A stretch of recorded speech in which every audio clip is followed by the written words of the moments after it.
Yeah, we back. Welcome to part 3. Now, welcome back to this latest series, man. Now, in this series, we reading a book together, man. You know, I always do this, man. I always be reading books with y'all.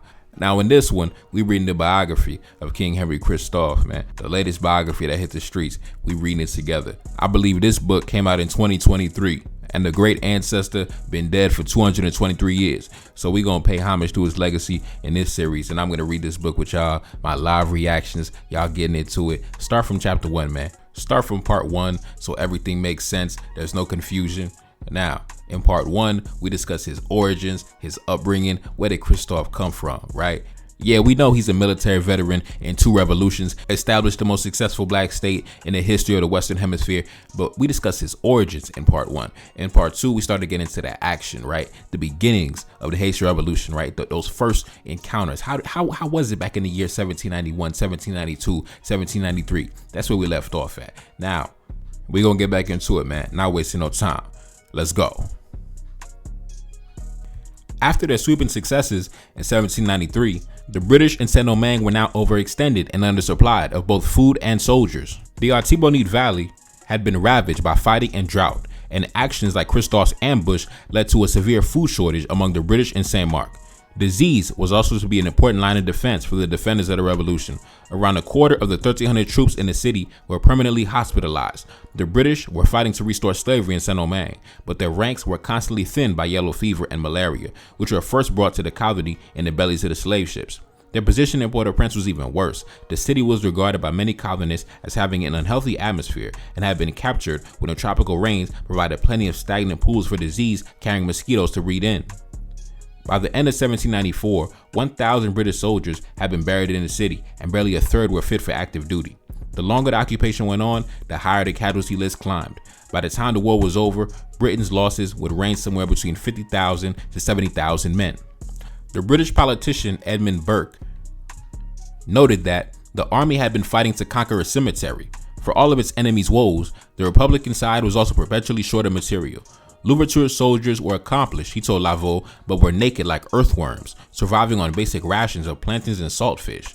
When he tried to arrange a raid on Saint-Marc, Louverture complained that, "I am entirely short of ammunition, having spent it all on various attacks against the enemy." When a large shipment of gunpowder was finally sent to the field for another attack, he wrote to Laveau that "it is as though I had been ill, and you are sending me the right cure for my disease." Yet one of Toussaint Louverture's greatest skills was the speed in which he could adapt to changing circumstances. In the early days of the revolution, he had learned guerrilla tactics from fighters who had been veterans of African wars before being captured and transported to the colony. They were masters of exploiting the familiarity with the terrain, using feints, ambushes, and the unnerving sound of drums to unbalance the enemy who could rarely see them. Now, Louverture demanded military training manuals to instill discipline into his troops and to hone their musketry skills. This blend of African and European approach created a motivated and highly flexible fighting force, able to travel rapidly over long distances in loose order and then quickly come together to carry out precise military action. Late in 1797, a British officer traveling incognito in Cap Français watched Christophe and Moise drill their troops and was almost incredulous at the precision with which the maneuvers were performed. He had said, "At the sound of a whistle, the entire brigade ran 300 or 400 yards, then separating, threw themselves flat on the ground, changing to their backs or their sides, keeping up a strong fire the whole time till they were recalled. Then they formed again in an instant into their wonted regularity." This single maneuver was executed with such facility and precision as to totally prevent cavalry from charging them in bushy and hilly countries. Such complete subordination, such promptitude and dexterity prevailed the whole time, as would have astonished any European soldier who had the smallest idea of the previous situation. The cohesion of the soldiers was further encouraged by a corps of officers who were promoted on merit, as well as their dedication to the revolution. And although the majority of Louverture's officers were black, he was keen to promote mixed race and white officers under his command in the hope of creating a unified class that would provide future leadership for the colony. However, not all those who had rebelled with Louverture were so trusting of his leadership. Just as he was able to exploit the experience that many of his troops had from fighting in African wars, others who had been subjugated to the Middle Passage saw little reason to throw their lot in with the French just because their leading officers shared their skin color. They wanted nothing more than to be able to live their own lives, free from a colonial system that had stolen them from their homes. Maroon bands still hid themselves in the mountains, carrying out raids on towns and encouraging plantation workers to run away. Louverture worked hard to woo these fighters and had one notable success, persuading the influential Maroon leader Jean-Baptiste Sans Souci to come over to his side, along with his lieutenant Petit Noel Pierre. Sans Souci subsequently became one of Louverture's most loyal officers, but other Maroons refused to have any dealings with his army. Of these men, the most powerful was a man named Macaya, who had fought with Louverture when he was allied with Spain. He had rejected earlier Republican entreaties to join with them, declaring that he was the subject of three masters: the King of Congo, master of all the blacks, the King of France, who represents my father, and the King of Spain, who represents my mother. In truth, Macaya and other Maroons wished only to be subjects to themselves. They had been among the first to rise up in 1791, and their refusal to treat with the authorities even when slavery had been abolished raised questions that would continually trouble the revolutionary leadership long after Haiti had declared its independence from France. Similar questions were being asked on the plantations. When Frontenac abolished slavery, he did not mean to completely destroy the economy that had built Saint-Domingue. Indeed, funds were even more desperately needed to rebuild after the destruction of the previous years. The newly freed were required to remain on their plantations and work to grow the same sugar, coffee, cotton, and indigo to send back to France that they had done when they were enslaved. The difference was that they were now to be paid, with 1/3 of the produce given over to the workers and their share divided up according to their role and gender. After a year on a plantation, they were allowed to apply to move to another location, but continued agricultural labor was all the new liberty offered them. Some workers were granted title to the gardens they attended while enslaved, but there was no offer to redistribute land to the workers and turn them into self-sufficient smallholders. It was a small wonder that many workers continued to go maroon and then slip quietly away into the mountains. Louverture used a mix of persuasion and threats to get workers to return to the fields, often deploying his soldiers to ensure that production would resume. He abhorred the laziness of those who preferred to till privately for themselves rather than contribute to the colony's reconstruction, and regularly wrote to Laveau that he was busy gathering the cultivators, the drivers, and the managers, exhorting them to love work, which is inseparable from liberty. This moralizing was not always welcomed by the cultivators, who also noticed that while he was forcing them back to work, he was also wooing white planters who had fled the colony to return to play their part in its reconstruction. Farmers often ended up working for the same people who had run their plantations when they had been enslaved. It was hardly surprising that from 1795, rumors started to spread that Toussaint Louverture was planning a restoration of slavery. Local strikes became common as farmers pushed back against managers eager to reclaim their position of superiority. One of the most serious disturbances took place in February 1796 around Port-au-Pet in the northwest. Several whites were killed when farmers rose up in protest after the dismissal of their leader, a former militia commander named Etienne Dati, and the abuse they faced from white planters when they tried to sell their produce in town. Louverture sought out the rebels for a parley. During the meeting, Dati pledged his support for Louverture, who he described as the father of all the blacks, who worked on their behalf, but told him straight that the promise of liberty had been betrayed and that the whites wanted to make them slaves again. Louverture's reply was equivocal. He sympathized with the situation and persuaded the men and women to return to their fields by reconfirming Dati as a local leader. But he also condemned them for their actions, saying that liberty brought its own responsibilities and the farmers had their part to play in showing how a colony freed from slavery could prosper. His pleas were only successful for a time. Once the spotlight of Louverture's charisma had moved on, the farmers were left in much of the same position as before. 3 months later, Dati's band rose up again and began to destroy their plantations. This time, Louverture's sympathies with the farmers' plight only went so far, and he sent Dessalines and a body of 500 troops to force them back to work. Louverture was a self-made man who believed in discipline and the nobility of labor. In a speech 2 years later, he drew on the industriousness of bees to illustrate his idea of how the colony should be run. Assembled in the hive, they constitute a republic. They all work, and each individual creature, through its endeavors, participates in the happiness of the collectivity, and they even chase away those members who withhold their labor, refusing to tolerate any idleness in their midst. Christophe would find much to admire in this model. He had also raised himself by his own wits, and quickly came to agree with his general that individual liberty must be subservient to the need to defend the freedoms of the new Saint-Domingue they were trying to build. The colony was still at war, and Dati's mutiny had taken place not far from the front lines with the British Army near Mont-Saint-Nicolas. Internal dissent could not be allowed. A month after the attempted uprising in Port-au-Pet, the revolutionary order was faced with another internal threat, this time from a fellow officer.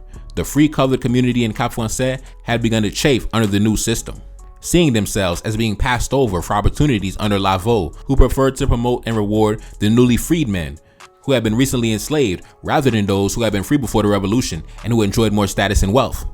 Oh God, the white man's son hating on the black man again. Here we go. What else is new? Let's continue. Their leader was Jean-Louis Villatte, who for some time had been trying to enlarge his own power base. On more than one occasion, he had successfully encouraged Louverture's troops to defect to his command, promising better pay and conditions than those offered by his rivals, who kept his soldiers perpetually on campaigns. On March 20th, the discontent broke into violent action when Villatte's supporters stormed into the governor's house and arrested Lavaux. The coup leaders released a statement announcing that Lavaux had lost the support of the people and had been replaced by Villatte. Just one of Villatte's officers dissented and managed to get a message to Pierre Michel at Fort Bel-Air before he too was arrested. Now time out, man. The mulattoes done bust into the governor's house in an attempt to seize power because they felt that the black man was getting too many privileges. This shit is crazy. Let's continue. Pierre Michel rushed a letter over to the mountains to Louverture and Gonaïves, asking for military support. In the meantime, he ordered Christophe to lead a body of troops into the city to demand the release of Lavaux. Villatte had perhaps expected much more time in which to consolidate his position, but Pierre Michel's swift actions quickly blunted the coup. There was no direct fighting between Christophe's men and Villatte's, but the threat of his troops and the news that Louverture's army would soon be marching on the city clearly shook Villatte. After a day and a half in custody, the governor was released into Christophe's care and taken under protection to Fort Bel-Air. When Louverture finally arrived in Cap Français several days later, Villatte had fled along with 600 of his men, and Lavaux was restored to his office. At a public ceremony to celebrate the defeat of the short-lived coup, Lavaux celebrated Toussaint Louverture as the savior of the colony from its enemies within and without. For the governor, his general was the Black Spartacus, the leader announced by the philosopher Raynal to avenge the crimes perpetuated against his race. Louverture was equally flattering of Lavaux. Less than 5 years since the Bois Caiman uprising, the former slave was being described by France's highest official in Saint-Domingue as the ultimate guarantor of the colony's survival. In one pamphlet written by a white supporter of Lavaux soon after the coup attempt, a contrast was drawn between the former slaves who had broken their shackles and now defended the Republic and the people of color who had behaved treacherously against France. In truth, Villatte had many supporters among the recently enslaved, and Louverture had several mixed-race officers serving under his command. But the introduction of this racial element immediately muddied the complicated politics of revolutionary Saint-Domingue. Once expressed, it was hard to put back in the box, and it quickly became an easy proxy to describe the battles yet to come over the control of the revolution. Some 23 years after the event, Vasti attempted to rewrite history in his essays on the causes of the revolution and civil wars of Haiti by lumping together the white Republican supporters of Louverture and the colored party as enemies of the revolution, who showed the general the basest flattery while plotting fresh contrivances for his destruction. In Vasti's eyes, only the black officers were capable of being truly loyal. Now, time out.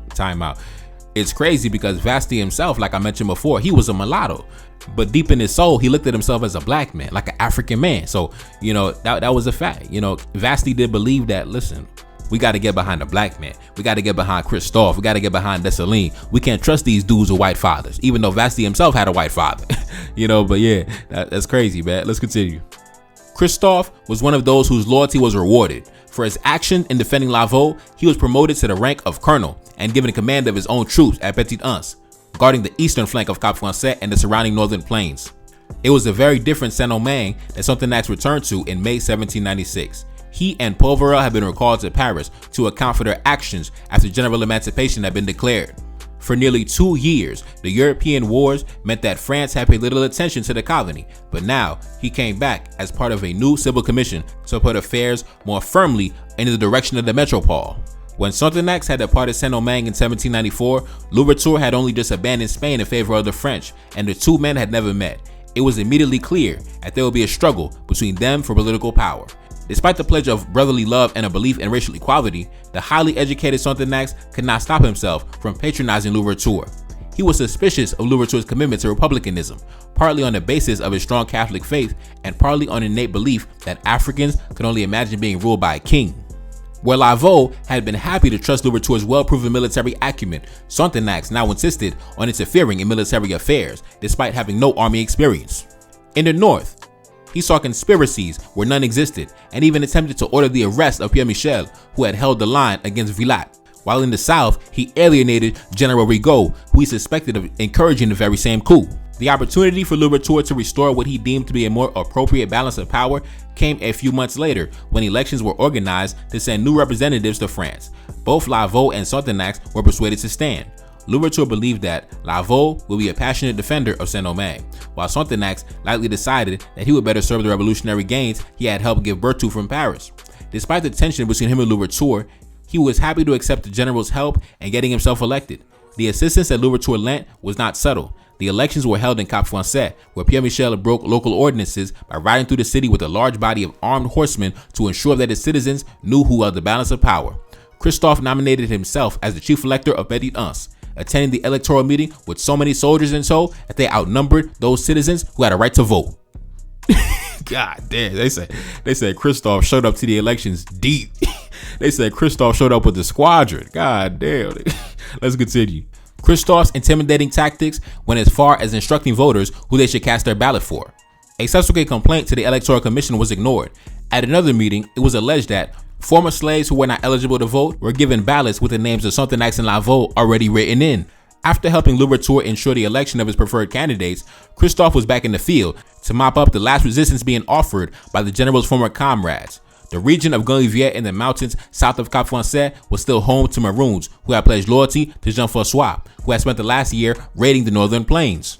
It was rumored that they had open relations with the British, who were supplying them with arms. In February 1797, 4 columns marched against them in a plan drawn up by Colonel Charles Vincent, a sharp-minded French military engineer who Louverture had put in charge of the rebuilding of Cap Français, and who had quickly become close to the black military leadership. After a short campaign, the last of Jean-François' men were beaten at Vallières. Christophe was commended for his leadership in the action. For the first time since 1791, it could be reported back to Paris that the North enjoyed the most perfect and established tranquility. 2 months later, British-controlled Mirebalais finally fell to the Republicans. Toussaint Louverture was rewarded by being made commander-in-chief of the French army in Saint-Domingue. Sonthonax was finally encouraged to leave the colony after lingering for nearly a year after his election. On the cusp of Christophe's 30th birthday, Saint-Domingue was almost entirely under free black French control, with only the last British outpost left to deal with. The first known image of Christophe was published by Captain Marcus Rainsford in his 1805 book, An Historical Account of the Black Empire of Haiti. Rainsford met Christophe in unfortunate circumstances in early 1798, when his ship was forced to shelter from a storm at Fort Liberté. The Anglo-Irish Rainsford was absent without leave from his regiment and had been in Cap Français masquerading as an American while sketching the city's defenses.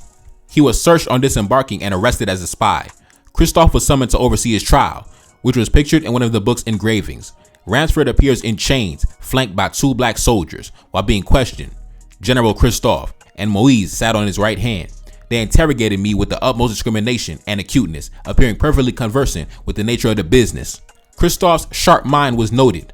Not a look nor an attitude escaped him, and he darted his eye, in which both seemed to have centered an uncommon degree of fire, over every part of the prisoner, the form of whose headdress he insisted was not an American. In the engraving, Christophe points accusingly at Rainsford's papers on the table, while Moise raises a finger in question and the secretary transcribes Rainsford's answers. Not knowing any better, the engraver dressed Christophe and Moise in the uniforms of the British West Indian regiments, with Christophe in a round hat topped with a cockade and showing the white facings of his unbuttoned lapels. While their likenesses are clearly imagined, both Christophe and Moise are portrayed in a commanding and respectful manner. This seems surprising given that Christophe ordered Rainsford to be put to death for his crimes, only for the sentence to be reduced to deportation after the judgment was sent to Toussaint for approval. Now, time out. That's the same exact treatment that Christophe gave the French spies that came in 1814, right? Listen, quick trial, swift trial, death penalty, right? And Christophe was like, yo, we putting the white boys to death. Let's continue. In fact, after returning to England, Rainsford became a vocal supporter of the revolutionaries. His book was published as a show of support for Haiti's newly proclaimed independence. Any resentment against Christophe was outweighed by the respect for his abilities. 10 years later, Rainsford was acting as a lobbyist for the Kingdom of Haiti and was awarded an honorary rank in its army. The fact that Louverture could offer clemency to an enemy officer reflected his increasing superiority on the battlefield. Rainsford arrived in Saint-Domingue with the last British reinforcements. The army was perpetually short of manpower and supplies, and by 1798, the British held little more than the towns they had captured during their first success 5 years earlier. In March of that year, Christophe was on campaign against them in the town of Vacaille, in the north of Port-au-Prince. Although he sustained heavy losses against the British cavalry after engaging them on the flat, he successfully encouraged 300 of the black soldiers to defect to his side. By the end of April, the British commander General Maitland approached Louverture to sue for peace. On May 8th, Port-au-Prince was handed over to the Republicans, and in August, Maitland signed a formal treaty of withdrawal with Louverture. At a meeting between the two in the town of Mont-Saint-Nicolas, days before the last active British soldiers left Saint-Domingue for good, Louverture was toasted at a celebration held in his honor and gifted the silver tableware that had graced the banquet. The new French agent, Gabriel Edouville, who had arrived in the colony 5 months earlier, was not invited. The British knew who held the real power. A secret treaty signed the following year between Maitland and Louverture formalized trade between British Jamaica and Saint-Domingue, even allowing for the import of arms. Although trade policy was strictly a matter for London and Paris, Louverture's victories had persuaded him that building an independent power base was the surest way to defend the gains of the revolution. More British gifts were sent in January during a final exchange of prisoners. In Cap Français, Christophe was gifted porter, rum, and ham in recognition of his own standing in the city. Still officially commanding at Petite Anse, Christophe was now living in a comfortable townhouse in the center of the city, just off the Place d'Armes, on a plot that had been rebuilt after the fire in June 1793.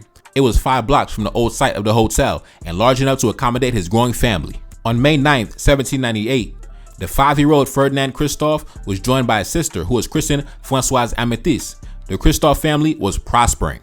Despite the speed with which Christophe had helped Louverture bundle Sonthonax out the colony, he owed much of his new prosperity to the man he once cheered in Cap Français after the proclamation of emancipation. Years of war had left many plantations abandoned. Despite Louverture's attempts to win back absentee white planters, more than 210 sugar plantations were left untended in the north alone. To restore them to production, Sonthonax had offered their leases for sale. Many were snapped up by the new black officer class, who under Louverture's tutelage were already experienced in encouraging farm workers back to the land. The new tenants began to amass the wealth that once had been the preserve of the white colonists, even allowing for the share profits paid to the laborers. As rents flowed back into the colony's treasury, the senior officers benefited further from the money that could now be spent on the army. Few records have survived, but by 1800, Louverture was known to have at least 23 plantations and owned a further 8. One French officer who knew Dessalines personally claimed that he had taken 32 plantations for himself, while Moise was estimated to have an annual income of $240,000. As the commanding officer of Cap Français, Christophe was also well placed to ensure that every possible profit was squeezed from the export trade. In February 1799, Louverture wrote to him to approve of the way that he ensured that foreign merchants were made to buy their coffee in specie while imports were paid for in sugar, ensuring that gold and silver remained in the colony. Hugh Cathcart, sent to Saint-Domingue by Maitland as trade representative, got to know Christophe well and wrote that he is now supposed to have amassed a fortune of $250,000. Even accounting for exaggeration, the sums are considerable, and many white colonists were open in their resentment towards the new prosperous black class. For Jacques Perrier, a white clerk working in the Cap Français treasury, the worst of all the officers was Christophe, whose newfound wealth allowed him to live like a sybarite. No black man ever carried sensuality so far. The French naturalist Michel Etienne de Coutil, seemingly unaware of the old sumptuary laws that forbade free blacks to dress in the same manner as the whites, was horrified to see black officers powdering their hair and wearing garbage cravats and gold jewelry, sights made worse for him against the backdrop of the war-ravaged city, which was still buried under the debris of looting and devastation. After being badly received by Christophe when attempting to present his official business, de Coutil huffed that this gaudy officer was the enemy of my color. The white man was mad. Christophe was like, nigga, fuck out my face, bro. Before I shoot you, bro. You know what I'm saying? You better back up before I shoot you in your chest, bro. You know what I'm saying? Let's continue. One of the most resentful figures was the new French agent, Edouville. He did everything he could to undermine Louverture and those who surrounded him. He blocked army promotions and attempted to ban officers from directly leasing plantations. He spoke of his desire to reduce the number of enlisted men as well as their stations and their rations, claiming that the soldiers sold their bread and preferred cheaper cassava instead. On a more fundamental level, Edouville was deeply suspicious of Louverture's rapprochement with the British. He believed that the revolution should be exported to Jamaica instead of trade being increased between the two colonies, and was dismayed by Louverture's policy of giving amnesties to white planters who once had supported the British. On arriving in the colony, Edouville had been told by one French officer that with Louverture you can do everything, without him, nothing. In October 1798, after just 6 months in the colony, Edouville was just to discover just how sage that advice had been. In a bold attempt to clip the army's wings, he ordered the removal of Moise from his command at Fort Liberté. While Moise was absent from the city, he sent a force of 3,000 mostly European soldiers to disarm the 5th Regiment. Moise's men refused to stand down, even after being threatened with cannons loaded with grape shot. In the bloody fight that followed, over 200 black soldiers were killed. When the news spread of the killings, local cultivators rose as one and began to set fires to the plantations, fearful that the French were intent on returning them to slavery. Edouard had severely overreached himself. He ordered Louverture to suppress the revolt, but the general demurred, and after taking control of Fort Liberté, he told the cultivators to march on Cap Français instead. 10,000 of them were soon camped outside the city gates, waiting for Louverture to arrive to restore order, which he did by ordering his men to take control of the city's key military posts. Dessalines took control of Vaudoucap, and as commander at Petit Anse, Christophe would have ensured that Edouard was pinned down from the east. Anxious to avoid confrontation, the citizens of Cap Français hastily demanded that Edouard and his supporters should leave the colony immediately for having encouraged the anarchy around Fort Liberté. The agent and nearly 2,000 white soldiers and officials soon sailed for France. By mobilizing the army and the people, Louverture had strengthened his grip on power. He quickly chose as his own agent the loyal and pliable Philippe Rose Room, a white Creole who, like Christophe, originally hailed from Grenada. For his part in the affair, Christophe was named chef de brigade in charge of the Cap Français district, which basically means that Christophe essentially became the governor of Cap Français, which later would become, his center of power and the capital of his kingdom years later. Let's continue. Although Edouard had been forced to leave in shame, his attempt to reduce Louverture's power had found one key supporter, General André Rigaud. Oh God, the white man's son hating on the black man again. Oh God, let's continue. Like Louverture, General Rigaud had successfully fought the British and deflected attempts to place himself under direct French political control. He answers to Louverture as commander-in-chief, but since the middle of the 1790s, he had effectively turned Saint-Domingue's southern peninsula into his own personal fiefdom, centered on his home city of Les Cayes. The two of them had an uneasy relationship. Louverture suspected that Rigaud had played a part in encouraging Vilat's coup in 1796, while Rigaud feared that the rise of Louverture's officer class threatened the interests of the mixed-race merchants who had been free before the revolution and saw themselves as the natural inheritors of white political power. Time out. We gotta run that back, man. We gotta run that back. Louverture suspected that Rigaud had played a part in encouraging Vilat's coup in 1796, while Rigaud feared that the rise of Louverture's officer class threatened the interests of the mixed-race merchants who had been free before the revolution and saw themselves as the natural inheritors of the white political power. Edouard exploited the fears of both men. Before departing the colony, he launched a public broadside against Louverture, claiming that his true goal was either independence or to sell the colony to the British. He further threw the apple of discord between the two chieftains by writing privately to Rigaud to release him from Louverture's chain of command, encouraging him to take full administrative control of the South. You see, the white man weaponizing his son against the black man. You know what I'm saying? The white man weaponizing his mixed race son against the black man. Shit crazy, man. Let's continue. Tensions between the rivals grew throughout 1799, and on the 18th of June, just 4 days after Louverture had signed a secret treaty with the British at the town of Ocaé, Rigaud sent 4,000 men into the southern town of Petit Guave to depose its Louverture loyalist commander. 2 days later, Guave fell under his control. In response, Louverture replaced the commander of Port-au-Prince with his brother-in-law, Paul, while Room had ordered southern cultivators to rise up against Rigaud. The War of Knives had begun. The tricolor standard was seen to wave in both armies, each fought for and in the name of the French Republic. What then was the source of the Civil War? What was the necessity? Who was the author? The after effects of this conflict were still playing out when Vasti took up his pen some 20 years after its conclusion. The complicated divisions of the time were explained away as a simple racial conflict, with Vasti blaming the generals of color, aka the mulattoes, who were easily manipulated by the whites. He neglected to mention that within a month of Rigaud's seizure of Petit Guave, war had erupted all over the colony, and many black officers, like Pierre Michel, chose to take up arms against Louverture. One of the first places to rise up in the north was Mont Saint-Nicolas. Louverture wrote to Christophe on the 15th of July, ordering him to take action against the apostles of Rigaud, who he feared might be operating in Cap Français. Louverture said, "The eastern district around Fort Liberté must also be the object of your attention in such critical times. You know how restless the inhabitants of this part of the colony are. Form camps to protect the area and bring down armed cultivators from the mountains if you believe you need them." He urged Christophe to show his opponents no mercy, ordering him to put to death anybody suspected of encouraging the uprising. He went on to say, "I'm counting more than ever on your unflappable severity. Let nothing escape your vigilance." In a letter written the following week about the unrest in the southwest of Cap Français, Louverture showed the closeness of the two men by advising Christophe simply to do as he would himself. Dessalines was even more vehement in his assessment of Rigaud's partisans in a letter to Christophe. To him, they were existential enemies, unworthy of pardon. National vengeance must be brought to bear upon them, and all good citizens must unite to stop them carrying out their destructive schemes. After Moïse and Clairvaux had pacified Mont Saint-Nicolas, preparations were being made for a full-scale invasion of the South.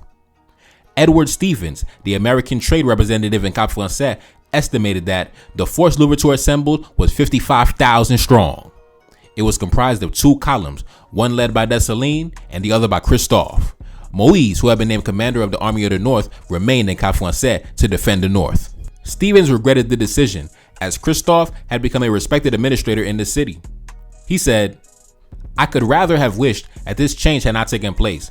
Though Moïse is a man of energy and decision, and I have always been upon the best terms with him, yet I think he wants the coolness and good sense of Christophe, from whom I have been long accustomed to obtain everything I wished."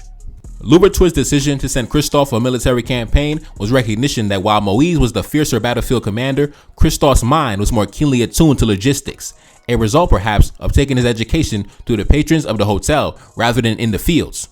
Hugh Cathcart was in accordance with this view. He said, "Christophe appears to possess fully as much influence and power as either Dessalines or Moïse. He is equally as ambitious and far superior to either of them in abilities, knowledge of the world, and in his resources." Cathcart gave some indication of these resources when he reported back to General Maitland. He went on to say, "Christophe brought with him from the Cap 150 cavalry men, 50 of whom were dressed as hussars, and 2,000 infantry, by far the best dressed of Toussaint's troops. He also brought with him provisions and ammunition sufficient for 3 months, and 1,800 doubloons of gold to pay his soldiers, in a brig named the Rebecca. The cargo consists of 500 barrels of flour and 100 barrels of pork, besides clothing, 1 brass 12-pounder and 1 brass 16-pounder, and 200 balls for each, with ammunitions. He told me that he has not troubled Toussaint for any of the above articles, but he has furnished them at his own expense." Christophe also commandeered 3 English ships docked at Port-au-Prince to bring further supplies from Gonaïves.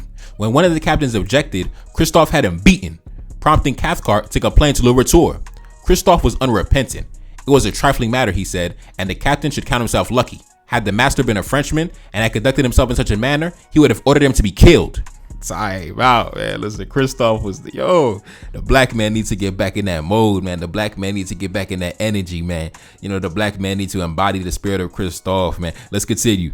He seemed much surprised that I should have viewed the business in such a serious light as to have complained to Toussaint of his conduct. The Northern Army mustered in Léogane at the end of September. Its first objective was the southeastern coffee port of Jacmel, where the commander, Louis-Jacques Beauvais, had attempted to declare neutrality. For Louverture, controlling the town was essential to avoid being outflanked as he moved on the town of Lecaille. When Christophe and Dessalines were ordered to lay siege to the town, Beauvais fled on a ship bound for the Danish island of St. Thomas, leaving the garrison in charge of the 23-year-old Rigaud loyalist named Biron. Jacmel sat on a wide bay surrounded by a grand amphitheater of hills. Biron energetically put the town's population to work, digging trenches around a series of fortified blockhouses guarding the main approaches. Christophe set up camp at the Auger plantation, 3 kilometers north of the city, with Dessalines' troops on the town's western edge. By November, Jacmel was invested by almost 20,000 men, but Biron rejected Dessalines' offer of amnesty to all who surrendered. The defenders' morale received an early boost when an attempt by Christophe to clear out neighboring Marigot ended in a rout. Biron had left just 200 men in Marigot, which was squeezed into a narrow strip between the sea and steep wooded hills. With no easy approach, the troops of Christophe's 1st and 2nd Demi brigades were repeatedly beaten back and then caught by a counterattack that allowed Marigot's defenders to punch through the northern line and reach safety in Jacmel. The town's defenders claimed that Christophe lost 400 men in the action. This early setback put a hold on future offensive actions until more cannons and mortars could be brought down from Port-au-Prince. Knowing that no siege could be successful unless Jacmel's supply lines from the sea were cut, Louverture planned a naval blockade of the port. To do this, he turned to the U.S. Trade Representative Stevens. The two men had a good rapport, and Stevens had been a legal witness to Louverture's secret treaty with the British. The request could not have been better timed. The United States was in the middle of a quasi-war with France, and direct trade with Paris had been banned. Now, time out. That's why I say, man, like, Toussaint Louverture, one of the greatest political minds. I mentioned that back in part 2, man. You see how the Americans are beefing with the French right now. So he's leveraging that to acquire more arms and resources and ammunition to, lead the war effort. Now, let's continue. Trade with Saint-Domingue was a handy workaround for United States President John Adams, and the United States quietly followed Britain in recognizing Louverture's power as being discrete from France. As U.S. policy was invested in Louverture personally, the general had no hesitation in asking U.S. ships to help blockade the town of Jacmel. If Stevens initially hesitated, his support for Louverture was confirmed when his own ship was attacked near Port-au-Prince by a frigate flying Rigaud's colors. Soon enough, 3 U.S. Navy ships were cruising off Jacmel, with one even joining in on the bombardment of the town. Probably the first instance of the United States intervening militarily in a foreign territory. The blockade could not have come soon enough for the Northern Army. A full frontal night assault led by Louverture himself was beaten back by Biron's troops. In the bloody melee, Christophe narrowly avoided being slashed with a bayonet, and such was the defender's vigor that even Dessalines proclaimed, "What wonders wouldn't I do if I had these brave men in my ranks?" The Battle of the 5th of January 1800 will be the last direct attack on Jacmel. As Christophe and Dessalines regrouped, they knew they could afford to be patient. The same could not be said for those they were facing. While the siege guns slowly worked on Jacmel's defenses, the blockade meant that its people were further reduced by food shortages. By the end of January, every dog, cat, and rat that could be caught was eaten. In recognition of the desperate situation, Biron proposed an honorable surrender, but his garrison shouted him down. In response, Biron stole out of the city in the dead of the night, becoming Jacmel's second commander to abandon his post. Now, time out. So Christophe, Dessalines, and Toussaint Louverture had blockaded the mulattoes in the south, pretty much had them blocked in, controlled the ports, had them blocked in, and just had no food coming in and out of the city. To where the inhabitants of the city, like they said, they was eating rodents and cats and dogs and shit. Let's continue. Rigaud tried twice to relieve the town. When a column of 500 men proved woefully inadequate, he sent one of his most trusted officers, Alexander Pichon, with just 2 companies of soldiers and rowing boats to slip past the naval blockade and reinvigorate the defense. The new troops were welcomed, but the city's residents were horrified to learn that Pichon had only brought with him a few barrels of flour. By the time he arrived, people were reduced to eating grass and boiled leather to stave off the famine. Pichon quickly realized that his mission was an impossible one. After 6 weeks in which Dessalines and Christophe only became bolder in testing the impoverished garrison, he took the drastic measure of expelling part of the civilian population to relieve the pressure on its supplies. An unrecorded number of women consumed by hunger with children given life at their exhausted breasts were sent towards Christophe's lines. In the only detailed account of the siege left to us by the historian Thomas Maju, they walked straight into a barrage of gunfire. Those who survived were rounded up and marched to Christophe's tent, where he reportedly threw bread and baskets at their feet. It remains impossible to know exactly what took place. But while both men were still living, Pichon's supporters frequently used the siege of Jacmel to defame Christophe. Now, time out, man. You see, the white man's son not only waging war upon the black man, but now he's lying on the black man's name too. Let's continue. On the night of March 12th, Pichon led out the town's remaining inhabitants in a desperate bid to flee. 2 cannons opened fire on Christophe's lines to create a diversionary attack, while the column picked its way along the banks of the Jacmel River. When Christophe realized what was happening, his troops were quick in pursuit. Pichon's column lost all its order as it climbed into the cover of the mountains, and his men were picked off one by one until they were beyond the range of the muskets. In the official report that followed, it was claimed that Pichon only escaped by abandoning his men, while the civilians were left wandering days in the woods to be found days later with nothing but wild sour oranges for food. When Dessalines marched into Jacmel the following morning, it had been reduced to a ghostly shell. Christophe refused to join the final scene of triumph. He was angry that Pichon had escaped and proclaimed that the city should be razed to the ground for all it had cost them after months of siege. When Pichon straggled into the town of Gonguave, he had just 800 men with him, fewer than half of those who had broken out of Jacmel. He found only temporary respite. After securing the southeast, Dessalines marched across the mountains to attack the town. Again, Christophe's 1st Demi Brigade was in the vanguard, and this time the Northern Army prevailed swiftly. Pichon abandoned Gonguave and ordered the town to be put to the torch, leaving his enemies to conquer its ashes. Petit Gouave fell soon after, followed by Miagouane, whose bridge guarded the road to Lecay. As the Northern Army rode forward, Rigaud's supporters melted away. Rigaud appeared to believe until the last moment that Edouville would send French troops to support him. But in June, a new proclamation arrived from France reconfirming Louverture's position as the head of Saint-Domingue's army. It was signed by Napoleon Bonaparte, who had seized power in Paris the previous November. Louverture immediately announced a general amnesty for all those who had opposed him, and the last of Rigaud's power had collapsed. Louverture marched into his stronghold of Lecay with no opposition. Rigaud, Pétion, and the senior Southern military command made their way clandestinely to Tiburon, on the farthest western tip of the Southern Peninsula, and boarded ships to St. Thomas and Curacao, from where they sailed to France to nurse their resentments. Them boys went back to their daddy's house. You feel me? Them boys went back to France. You feel me? Them boys went back to their daddy's house. Let's continue. Christophe was not present for the entry into Lecay. When Rigaud's forces collapsed soon after the capture of Gonguave, his troops were ordered back to the north. He arrived in Cap Français to find a very heavily pregnant Marie-Louise. Their second daughter, Anna Thénardier, was born in the house on July 7th. With belly in France and unable to stand as a godfather, they chose a mixed-race friend for Pétion named Vilton, whose sister was married to one of Christophe's aides-de-camp. There were also changes on the city's political front. While Christophe had been on campaign, Louverture had decided that the French agent Room was behaving in too independent a manner. Moïse was charged with organizing northern cultivators to again camp outside the gates of Cap Français to demand that only Louverture could truly represent them. Inside the city, Joseph Bunel, who served as Louverture's treasurer and envoy to the United States, went door to door with his wife Mary to get signatures on a petition demanding Room's removal. The Bunels were close friends of the Christophes, and whether or not Marie-Louise joined the protest herself, she was likely one of the women who supported them by embroidering Louverture's name in gold thread on banners that were paraded through the streets. At one stage, Moïse went as far as imprisoning Room. It was dramatic political theater, and when Louverture duly arrived in the city to be welcomed as a savior, he magnanimously pardoned Room for any perceived misdemeanors. Suitably chastened by this demonstration of power, Room was ready to endorse whatever policies Louverture put before him. The first of these was to lend political cover for Louverture's plans to unify the island of Hispaniola under his rule. Spanish Santo Domingo had been ceded to France in 1795, but there had been few practical moves to integrate the colony. Slavery still existed across the border, and Spanish troops occasionally mounted cross-border raids to kidnap people to work on plantations. In January 1801, Louverture led Moïse's troops to bring the colony under Republican rule and finally abolish slavery across the entire island. It is possible that Christophe may have originally been involved in the planning of the campaign. The previous May, Louverture wrote to him to say that he was going to send him on an important mission in Santo Domingo and that he would discuss it with him in person.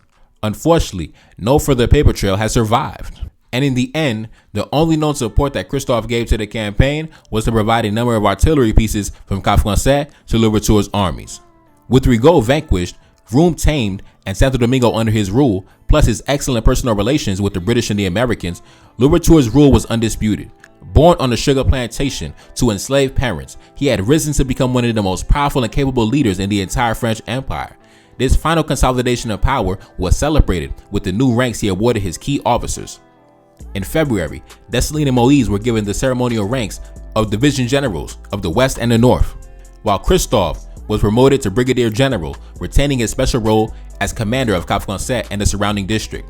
According to the account of one sympathetic French general who knew Christophe, he was so modest that his friends had to beg him to apply for the rank.